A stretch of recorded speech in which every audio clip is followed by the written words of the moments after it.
हमारी गाड़ी में 3600 की मांग है। वार्ता विफल गई, उनको आश्वासन दिया, 14 दिन का अल्टीमेटम दिया हमने, 28 तक या तो हमारी मांग ली जाए, अदरवाइज तो अनिश्चित काल हड़ताल के लिए पूरा बहिष्कार करेंगे। क्या लगता है सरकार आपकी मांगे क्यों नहीं मान रही है? हम 3 साल से आंदोलनरत हैं। पिछली भाजपा सरकार में हमारा समझौता हुआ था 18 अप्रैल 2018 को। उसके बाद से लगातार गांधीवादी तरीके से हम संघर्ष कर रहे हैं। उसके बाद हमने यहाँ पर अजमेर से जयपुर तक 4 दिन पैदल कूच किया है। विधानसभा घेराव कर रहे थे, रास्ते में रोका गया। उसके बाद मंत्री महोदय, राष्ट्र मंत्री से 2 बार वार्ता हो चुकी है, दोनों बार विफल वार्ताएं हुई है। सरकार देना नहीं चाहती। सरकार पिछले 25 साल से राजस्थान की जनता के साथ गेम खेल रही है।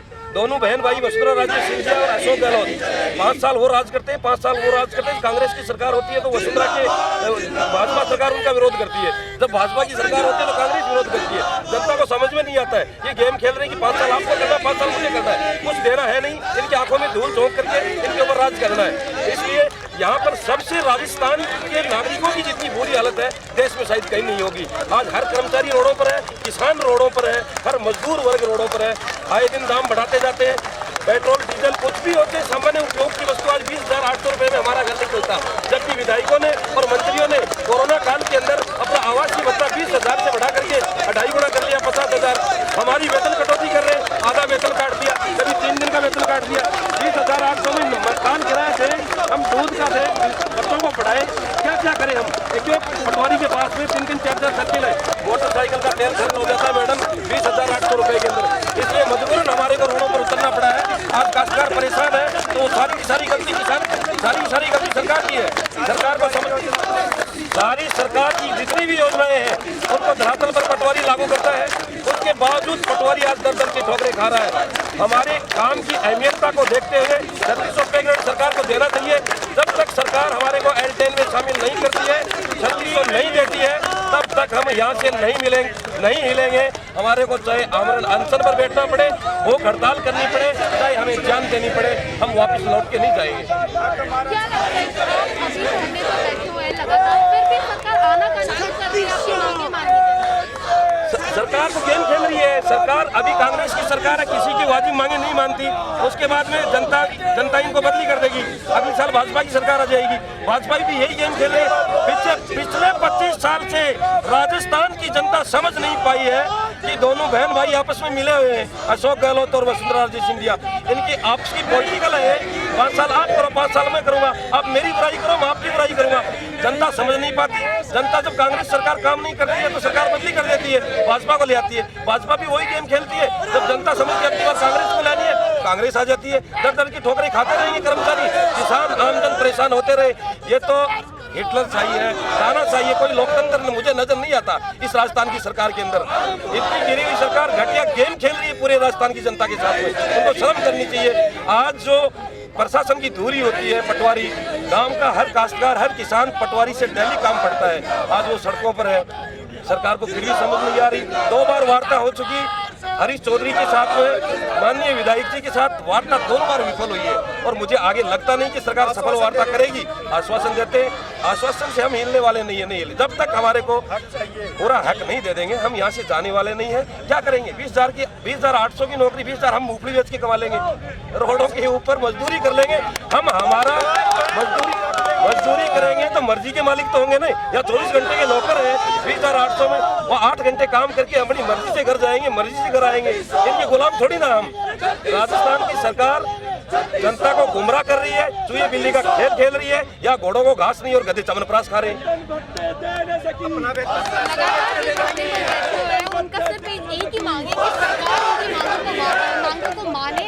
और किस तरीके से उन्होंने बताया कि सरकार उनकी मांगों को जब तक नहीं मानेगी वो लगातार धरने पर इसी तरीके से बैठे रहेंगे। आइए हम जानेंगे, बात करेंगे, किस तरीके से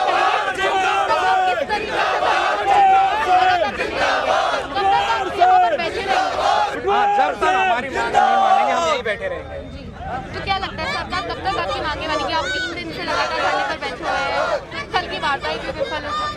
अभी तो सरकार ने हमसे 2 ही वार्ता जो दोनों ही विफल रही हैं। और अभी 28 फरवरी तक तो हमारा आंदोलन चलता रहेगा, उसके बाद हम पूर्ण बहिष्कार करने का हमारे कार्यकारिणी ने निर्णय लिया है। क्या लगता है आपको कि सरकार मानेगी मानना पड़ेगा सरकार को, मानेगी सरकार। क्या लगता है आपको कि जिस तरीके से आप धरने पर बैठे हुए हैं, सरकार मांगों को नहीं मान रही है और आपने जो आपके 36 का जो आपने ग्रेड की बोली है, तो सरकार आपकी मांगों को मानकर आपको सफल करेगी? बिल्कुल, सरकार क्यों नहीं मानेगी? नहीं मानेगी तो हमारा ये जारी रखेंगे और 1 मार्च से तो संपूर्ण बहिष्कार है कार्य का, और हम इसके लिए लगातार प्रयासरत रहेंगे। उन्होंने बताया कि जिस तरीके से इनका जो धरना प्रदर्शन है वो लगातार जारी रहेगा, जब तक सरकार इनकी मांगों को वापस नहीं मानेगी तब तक ये लगातार धरने पर बने रहेंगे। क्योंकि जिस तरीके से जो पीछे पटवारियों की इतनी बड़ी भीड़ लग रही है कि लगातार धरने पर बैठे हुए हैं, क्या क्या मांगे हैं आपकी? किस तरीके से जो सरकार है क्यों नहीं मान रही है? ये काफ़ी लंबे समय से चली आ रही है। हमारी वेतनमान बढ़ाने को लेकर मांग है, ग्रेड पे 3600 लेकर मांग है, और इसमें एल्डेन को लेकर मांग है। काफ़ी लंबे समय से चल रही है। सरकार ने हमारे साथ अप्रैल 2018 में लिखित समझौता किया था, और उस समझौते को आज दिन तक लागू नहीं किया, जिसके आक्रोश में आज ये यहाँ बैठे हुए हैं। ये लंबे समय से जो मांग है और जिसको मान नहीं रही है सरकार, उसी वजह से आज यहाँ ये जब जो धरना प्रदर्शन चल रहा है वो इसी क्रम में चल रहा है। कब तक ये लगातार डटे रहेंगे? हमारे द्वारा सरकार से बार बार वार्ता की जा रही है, लेकिन सरकार द्वारा कहा जा रहा है कि हमें समय चाहिए। तो हमारे द्वारा उनको लास्ट अल्टीमेटम दिया गया 28 फरवरी तक। उसके बाद में हम लोग आगे का जो भी प्रदेश कार्यकारिणी निर्णय करेगी, इसके अनुरूप जो भी उग्र और आंदोलन किया जाएगा अगर सरकार हमारी इस बात को नहीं मानती है तो वेतनमान बढ़ाने की मांग। तो 1 तारीख को जो बहिष्कार करने वाले हो उसमें क्या क्या होने वाली है? अब आगे जो भी रणनीति प्रदेश कार्यकारिणी बनाएगी उसके अनुरूप आगे बढ़ा जाएगा। और इस वक्त हमारे साथ राजस्थान के पटवार संघ के प्रदेश अध्यक्ष हमारे साथ राजेंद्र मिनीवाल हमारे साथ बने हुए हैं। हम उनसे जानेंगे कि किस तरीके से जो पटवार संघ लगातार धरने पर बैठे हुए हैं उनकी और क्या क्या मांगे हैं, कब तक ये यहाँ पर लगातार डटे रहेंगे, और सरकार से करने की जो वार्ता है उसमें क्या क्या हुआ हम ये भी जानेंगे। आपके पास सामने ये भीड़ दिख रही होगी, ये मात्र एक संभाग की भीड़ है। यहाँ और भी पटवारी आएंगे। हमारा ग्रेड पे 3600 सिलेक्शन स्केल की व्यवस्था पुनः लागू करने और पूरे में वो समझौतों को लागू करने के लिए धरना चल रहा है। हमने सरकार को अल्टीमेटम दिया है कि 28 तारीख तक भी यदि हमारी मांगों को नहीं माना जाता है तो 1 मार्च से हम पूर्ण बहिष्कार की तरफ बढ़ेंगे, जिसकी समस्त जिम्मेवारी राज्य सरकार की होगी। कल सरकार का रूप काफी सकारात्मक था। हमें मंत्री जी ने विश्वास दिलाया है कि मैं शीघ्र ही DOP और फाइनेंस के साथ बैठकर इस पर चर्चा करूंगा और आपके वेतन में अवश्य सुधार किया जाएगा। जिस तरीके से वार्ता हुई उससे पहले भी 2 बार वार्ता हो चुकी है, वो भी विफल रही। क्या लगता है कि सरकार आपकी मांगों को मानेगी? जब तक हमारा 15 तारीख के दोपहर तक सरकार बातचीत करने के मूड में नहीं थी, लेकिन फिर धीरे धीरे ऐसा हुआ कि सरकार का मूड एक तरह से चेंज हुआ है और कल की वार्ता में सरकार तुरंत पॉजिटिव वे में बढ़ रही थी। उससे पहले सरकार कार्रवाई की धमकियां भी दे रही थी। कल भी हमें जब तीसरे दौर की वार्ता TRS रेवेन्यू से हुई तो हमें ये कहा गया कि आपके खिलाफ मुकदमे हो जाएंगे और हो जाएंगे, इस तरह की भाषा यूज की गई। लेकिन मंत्री जी से जो वार्ता हुई काफ़ी सकारात्मक हुई और हमने मंत्री जी को स्पष्ट कह दिया कि यदि आप दमन चक्कर चलाएंगे और यदि उससे पहले भी आंदोलन उग्र हो जाते हैं तो उसकी जिम्मेवारी राज्य सरकार की रहेगी।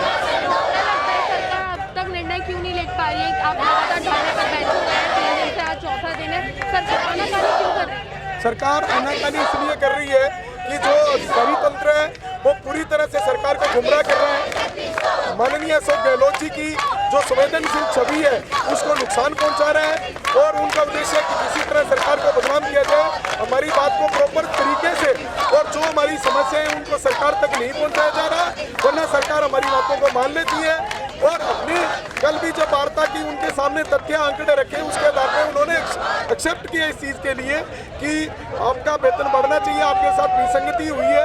इसी तरह हमारा मानना है कि सरकार यदि पॉजिटिव वे में बात करे तो इतना बड़ा वित्तीय भार नहीं है कि हमारी मांगे नहीं माने। आपकी मांगों में क्या क्या शामिल है? हमारी प्रमुख मांग यही है कि पटवारी के पद को तकनीकी अधिसूचित करते हुए ग्रेड में 3600 दिया जाए और जो सिलेक्शन स्केल की व्यवस्था है उसमें 7, 14, 21, 28 और 32 वर्ष की सेवावधि पर पदोन्नति पद का वेतनमान दिया जाए, पूर्व में हुए समझौतों को लागू किया जाए। ये 3 सूत्री मांग पत्र को लेकर के ही हम आगे बढ़ रहे हैं। तो क्या लगता है सरकार आपकी ये जो 3 मांगे को मानेगी?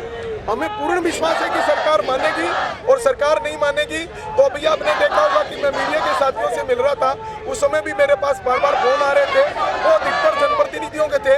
अब तक मेरे पास 50 से अधिक सरपंचों के मेरे जिले से फोन आ चुके हैं कि हम आपके आंदोलन में शरीक होने के लिए पूर्णतः तैयार हैं। कल भी मेरे पास बहुत सारे संगठनों के तहसीलदार संघ, वरिष्ठ संयुक्त मंत्रालय कर्मचारी संघ और अन्य कई कर्मचारी संगठन हैं, उनका भी मेरे पास फोन आए। अब तक लगभग 2 दशक यानी 20 संगठनों के आसपास संगठन हैं, जिन संगठनों ने हमें नैतिक समर्थन दे दिया है, और कुछ संगठनों ने हमें विश्वास दिलाया है कि सरकार 2 या 3 दिन में नहीं मानती है तो शीघ्र ही बहुत सारी यूनिटें हम इस आंदोलन में शामिल हो जाएगी और बंटवार सिंह की मांगों के लिए समर्थन देगी। और अब बहिष्कार करेंगे अगर आप सरकार नहीं मानती है, तो आपने बताया कि आप 1 तारीख को बहिष्कार करेंगे, तो किस तरीके से क्या क्या उसमें हम किसी भी प्रकार का कार्य नहीं करेंगे। जनता का कोई काम है, सरकार की कोई योजना है, सभी कामों को रोका जाएगा। सरकार की जो योजनाएं हैं वो गांव में जाके हम उनके फेलियर गिनाएंगे, उनके जो अपोजिट पॉइंट है वो गिनाएंगे। यदि आवश्यकता पड़ी तो सरकार की जो नाकामी है वो जनता के बीच लेके जाएंगे और जनता को हमारे साथ जोड़ेंगे। बहुत बहुत धन्यवाद आपका कि जिस तरीके से राजेंद्र जी ने बताया कि सरकार अगर इनकी मांगों को नहीं मानती है तो ये 1 तारीख को बहिष्कार करेंगे अपने कार्यों का भी, जिस तरीके से उन्होंने अपने जो प्रोजेक्ट्स बना रखे थे। और हम लगातार आपको दिखा रहे हैं कि पीछे देखिए कितनी मात्रा में यहाँ पर बंटवार संघ के जो है सभी लोग धरने पर बैठे हुए हैं। इनकी बस एक ही मांग है और नारे लगा रहे 3600 हमारा हक, हमको चाहिए हमारा 3600 हक। ये बस एक 3600 गेट का ये जो है हक जो बंटवार संघ मांग रहा है, उस पर सरकार इसका निर्णय नहीं ले पा रही है। लेकिन कहीं ना कहीं अब हमें जिस तरीके से राजेंद्र जी ने बताया कि वो जो सरकार का कल थोड़ा बहुत पक्ष दिखाई दिया कि वो सरकार मानेगी, ये तो देखने की बात है कि सरकार इनकी मांगों को मानती है कि नहीं मानती है। वो तो हम आपको आने वाले हमारे मर्कज बुलेटिन के लाइव एक्सक्लूसिव रिपोर्ट्स में भी आपको लगातार दिखाते रहेंगे। बने रहिए मर्कज बुलेटिन के साथ, मैं हूँ आपके साथ छवि पाटिल, राजेंद्र के साथ।